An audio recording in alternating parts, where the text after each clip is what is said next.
Mist clings to the limestone cliffs above the village of Vassieux-en-Vercors as the first gray shapes appear in the sky. For weeks, the villagers have watched the horizon, listening for engines. Now they hear them properly, a low drone swelling into a roar, and someone in the square looks up and realizes, with a cold lurch in the stomach, that the shapes are not the Allied supply planes they have been promised. They are German gliders, dozens of them, banking low over the fields where wheat still stands uncut because there has been no time to harvest it. Within minutes, the gliders are down, disgorging soldiers of an SS Mountain Division onto ground the resistance believed was theirs. By nightfall, Vassieux will be ash. By the following week, more than 600 people connected to this plateau, fighters and farmers, teenagers and priests, will be dead. This is the story of the Vercors, a stretch of French upland roughly the size of the Isle of Wight, where ordinary people declared themselves free of Nazi rule and held that freedom for weeks against impossible odds. It matters because it shows, in the starkest possible terms, what it cost to say no. By the summer of 1944, France had lived under occupation and collaboration for 4 years, and the psychological weight of that arrangement had settled into something close to permanent. The armistice government at Vichy administered daily life in the unoccupied South until November 1942, when German forces moved in there too, closing off any illusion that any corner of the country stood outside Berlin's reach. Resistance existed, but it existed in fragments, scattered cells passing messages, sabotaging rail lines, hiding downed airmen, always in the shadows, always assuming discovery meant death. What the Vercors offered was different in kind, not just in degree. The plateau's geography, a limestone massif ringed by sheer cliffs and accessible through a handful of narrow gorges, made it a natural fortress, and by 1943 it had become a haven for young Frenchmen dodging conscription into forced labor in Germany under the hated Service du Travail Obligatoire. Thousands fled there rather than be shipped east to work in German factories. The Free French leadership in London and Algiers saw an opportunity. A plan, codenamed Montagnards, proposed turning the plateau into a fortified redoubt, to be activated when Allied invasion forces landed in the south of France, cutting German supply lines from behind. The problem was arithmetic, and the arithmetic never worked. The plan called for heavy weapons, artillery, and several thousand trained parachute troops to be dropped in at the critical moment. What actually arrived, when the moment came, was nowhere close. The resistance fighters on the plateau, the Maquis du Vercors, numbered around 4,000 by June 1944, many of them barely out of adolescence, armed overwhelmingly with light weapons dropped by British and American aircraft in small, irregular consignments. There was no artillery to speak of. There was no air cover. And, crucially, there was no agreement, ever confirmed by Allied High Command, that the Vercors would be reinforced at the scale the original plan demanded.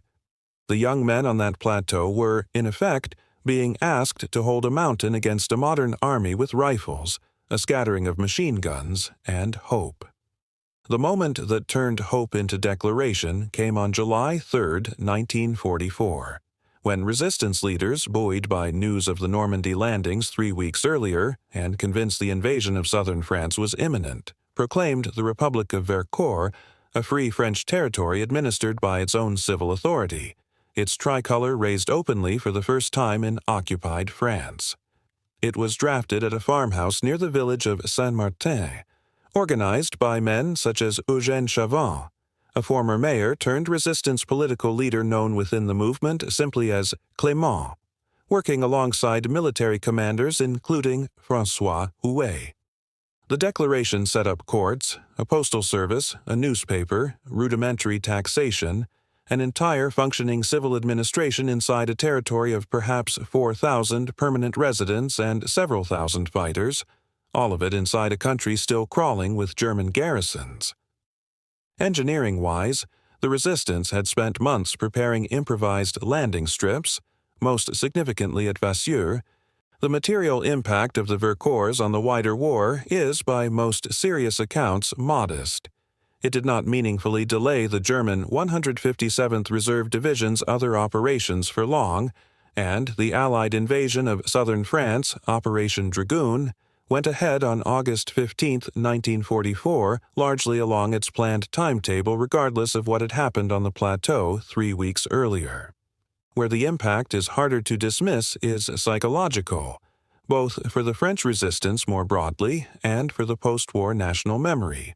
The Vercors became, almost immediately after liberation, a symbol, invoked by General de Gaulle himself, of a France that had never truly accepted defeat, a story told and retold in the reconstruction of national identity through the late 1940s and beyond. It also, less comfortably, became a case study in the price of that symbolism, cited for decades afterwards in arguments over whether resistance leaders on the Plateau and the Allied command structures behind them bore responsibility for encouraging a stand that local forces could never have held without the artillery and reinforcement that never came.